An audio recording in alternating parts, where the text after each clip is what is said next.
जय श्री कृष्णा। राधे राधे। वैशाख मास महात्म अध्याय 5 स्कंद पुराण द्वारा वर्णित। भगतजनों, आज के अध्याय 5 में हम ब्रह्मा जी का यमराज को समझाना और भगवान विष्णु का उन्हें वैशाख मास में भाग दिलाना, यह कथा सुनेंगे। कल की कथा में हमने जाना था महर्षि वशिष्ठ के उपदेश से राजा कीर्तिमान का अपने राज्य में वैशाख मास के धर्म का पालन कराना और यमराज का ब्रह्मा जी से राजा के लिए शिकायत करने के लिए जाना। अब आज आगे कथा सुनते हैं। शुरू करती हूँ। ब्रह्मा जी ने कहा, हे यमराज, तुमने क्या आश्चर्य देखा है? क्यों तुम्हें खेद हो रहा है? भगवान गोविंद को एक बार भी प्रणाम कर लिया जाए तो वह 100 अश्वमेध यज्ञों के अवभृत स्नान के समान होता है। यह करने वाला तो पुनः इस संसार में जन्म लेता है, परंतु भगवान को किया हुआ प्रणाम पुनर्जन्म का हेतु नहीं बनता, मुक्ति की प्राप्ति करा देता है। जिसकी जीवा के अग्रभाग पर हरि ये 2 अक्षर का नाम विद्यमान है, उसको कुरुक्षेत्र तीर्थ के सेवन अथवा सरस्वती नदी के जल में स्नान करने से क्या लेना है।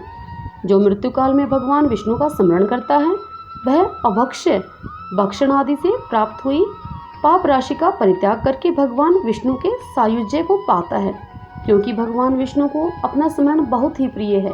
हे यमराज, इसी प्रकार वैशाख नामक मास भी भगवान विष्णु को प्रिय है, जिसके धर्म को श्रवण करने मात्र से मनुष्य सब पापों से मुक्त हो जाता है। उसके अनुष्ठान में तत्पर रहने वाला मनुष्य यदि मुक्ति को प्राप्त हो तो उसके लिए तो कहना ही क्या है। वैशाख मास में भगवान पुरुषोत्तम के नाम और यश का गान किया जाता है, जिससे भगवान विष्णु बहुत प्रसन्न होते हैं। पुरुषोत्तम श्री हरि संपूर्ण जगत के स्वामी और हमारे जनक हैं। यह राजा कीर्तिमान वैशाख मास में उन्हीं भगवान के प्रिय धर्मों का अनुष्ठान करता है, जिससे प्रसन्नचित होकर भगवान विष्णु सदा उसकी सहायता में स्थित रहते हैं। भगवान वासुदेव के भक्तों का कभी अमंगल नहीं होता है। उन्हें जन्म, मृत्यु, जरा और व्याधि भय भी नहीं सताते हैं। कार्य में नियुक्त किया हुआ पुरुष यदि अपनी पूरी शक्ति लगाकर स्वामी के कार्य साधन की चेष्टा करता है तो वह उतने से ही कृतार्थ हो जाता है। यदि शक्ति के बाहर का कार्य उपस्थित हो जाए तो अपने स्वामी को उसकी सूचना दे देनी चाहिए। उतना कर देने से वह पूर्ण हो जाता है और सुख का भागी होता है। जिसने उस प्रयोजन को स्वामी से निवेदित कर दिया है, उसके ऊपर न तो कोई ऋण है और न ही पातक लगता है। अपने कर्तव्य पालन के लिए पूरा यत्न कर लेने पर प्राणी का कोई अपराध नहीं रहता है। यह कार्य तुम्हारे लिए असंभव है, अतः इसके विषय में तुम्हें शोक नहीं करना चाहिए। ब्रह्मा जी के ऐसा कहने पर यमराज ने दीनवाणी में कहा कि हे तात, मैंने आपके चरणों की सेवा में सब कुछ पा लिया। तब ब्रह्मा जी ने पुनः समझाते हुए कहा कि हे धर्मराज, राजा कीर्तिमान विष्णु धर्म के पालन में तत्पर हैं। चलो हम लोग भगवान विष्णु के समीप चलते हैं और उन्हें सब बात बताकर उसके बाद उनके कथन के अनुसार ही कार्य करेंगे। वे ही इस जगत के कर्ता, धर्म के रक्षक और नियामक हैं। इस प्रकार यमराज को आश्वासन देकर ब्रह्मा जी यमराज के साथ क्षीर सागर के तट पर गए। वहाँ उन्होंने सच्चिदानंद स्वरूप गुणातीत परमेश्वर विष्णु का स्तवन किया। ब्रह्मा जी की स्तुति से संतुष्ट होकर भगवान विष्णु वहाँ पर प्रकट हुए। यमराज और ब्रह्मा जी ने तुरंत ही उनके चरणों में मस्तक झुकाया। तब भगवान महाविष्णु ने मेघ के समान गंभीर वाणी में उन दोनों से कहा कि तुम लोग यहाँ क्यों आए हो। ब्रह्मा जी ने कहा, हे प्रभु, आपके श्रेष्ठ भगत राजा कीर्तिमान के शासनकाल में सब मनुष्य वैशाख धर्म के पालन में संलग्न हो आपके अविनाशी पद को प्राप्त हो रहे हैं। इससे यमपुरी सुनी हो गई है। उनके ऐसा कहने पर भगवान विष्णु हंसते हुए बोलते हैं कि मैं लक्ष्मी को त्याग दूंगा।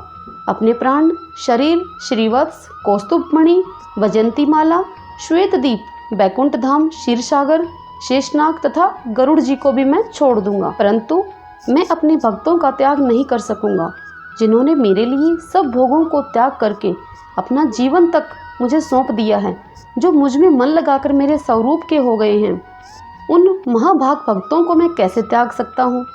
राजा कीर्तिमान को इस पृथ्वी पर मैंने 10,000 वर्षों की आयु दी है, उसमें से 8,000 वर्ष तो बीत गए हैं। शेष आयु और बीत जाने पर उसे मेरा सायुज्य प्राप्त होगा। उसके बाद पृथ्वी पर बेन नामक दुष्ट आत्मा राजा होगा, जो संपूर्ण वेदोक्त महाधर्मों का लोप कर देगा। उस समय वैशाख मास के धर्म भी छिन्न भिन्न हो जाएंगे। बेन राजा अपने ही पाप से भस्म हो जाएगा। तत्पश्चात मैं पृथ्वी बनकर पुनः सब धर्मों का प्रचार करूंगा। उस समय लोगों में वैशाख मास के धर्म को भी प्रसिद्ध करूंगा। सहस्त्रों मनुष्यों में कोई एक ऐसा होता है जो मुझ में अपने मन प्राण अर्पित करके अपना सर्वस्व मुझे समर्पित कर दे और मेरा भक्त हो जाए। जो ऐसा होता है वह मेरे धर्मों का प्रचार करता है। इस वैशाख मास से भी मैं वैशाख धर्म में तत्पर रहने वाले महात्मा पुरुषों तथा राजा के द्वारा समय अनुसार तुम्हारे लिए भाग दिलवाऊंगा। लोक में जो भी कोई वैशाख मास का व्रत करेंगे वो तुम्हें भाग देने वाले होंगे। उनके वैशाख मास में बताए हुए महाधर्म के पालन में तुम कभी विघ्न न उपस्थित करना। यमराज को इस प्रकार आश्वासन देकर भगवान विष्णु वहीं पर अंतर्ध्यान हो गए। ब्रह्मा जी भी अपने सेवकों के साथ सत्यलोक को चले गए। उसके बाद यमराज भी अपनी पुरी को पधार गए। वैशाख मास की पूर्णिमा को पहले धर्मराज के उद्देश्य से जल से भरा हुआ घड़ा, दही और अन्न देना चाहिए। उसके बाद पितरों, गुरुओं तथा भगवान विष्णु के उद्देश्य से शीतल जल, दही, अन्न, पान और दक्षिणा फल के साथ कांसे के पात्र में रखकर ब्राह्मणों को देनी चाहिए। भगवान विष्णु की दिव्य प्रतिमा वैशाख मास की महात्म कथा सुनने वाले दीन ब्राह्मण को देनी चाहिए। उस धर्मवक्ता ब्राह्मण को अपने धन से भी पूजित करना चाहिए। राजा कीर्तिमान ने सब कुछ उसी प्रकार किया। उन्होंने पृथ्वी पर मनोवांछित भोग भोग कर शेष आयु पूर्ण होने के पश्चात पुत्र पौत्र आदि के साथ श्री विष्णु धाम को प्रस्थान किया। मिथिलापति ने कहा कि हे महामते, दुरात्मा राजा बेन प्रथम मनवंतर में हुआ था और ये राजा इक्ष्वाकु कुलभूषण कीर्तिमान वयवास्तव मनवंतर के व्यक्ति हैं। यह बात पहले भी मैंने आपके मुख से सुन रखी है, परंतु इस समय आपने और ही बात कही है कि यह राजा जब बैकुंठवासी हो जाएंगे उसके बाद राजा बेन उत्पन्न होगा। मेरे इस संशय को आप निर्वर्त कीजिए। श्रुतदेव ने कहा, हे राजन, पुराणों में जो विषमता प्रतीत होती है वह युग भेद और कल्प भेद की व्यवस्था के अनुसार है। किसी कल्प में ऐसा ही हुआ होगा कि पहले राजा कीर्तिमान और फिर बाद में बेन उत्पन्न हुआ होगा। इसीलिए कहीं कथा में समय की विपरीतता देखकर उसके अप्रमाणिक होने की आशंका नहीं करनी चाहिए। ओम नमो भगवते वासुदेवाय। भगतजनों, ये आज 5वां अध्याय वैशाख मास महात्म का संपूर्ण हुआ।